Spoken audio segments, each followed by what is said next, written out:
সন্ধ্যা নামার আগে শহরের কোলাহল থেকে একটু দূরে চলে আসলাম বিলের পারে।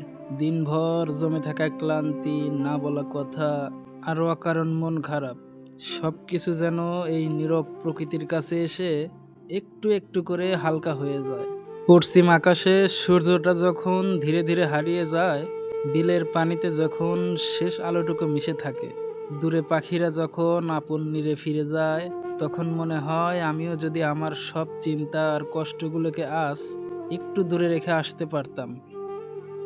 জীবনটা সব সময় নিজের মতো করে চলে না। কিছু মানুষ হারিয়ে যায়, কিছু স্বপ্ন অপূর্ণ থেকে যায়, কিছু কথা চাইলেও কাউকে বলা হয়ে ওঠে না। তবুও জীবন থেমে থাকে না। সন্ধ্যার পর যেমন রাত আসে, তেমনি একদিন মন খারাপের পরও শান্তি ফিরে আসে। আজ তাই কোনো অভিযোগ নেই, কোনো অভিমানও নেই। শুধু বিলের শান্ত পানির দিকে তাকিয়ে নিজেকেই বললাম, সব কিছু ঠিক হয়ে যাবে। হয়তো আজ নয়, কিন্তু কোনো এক সুন্দর সন্ধ্যায়।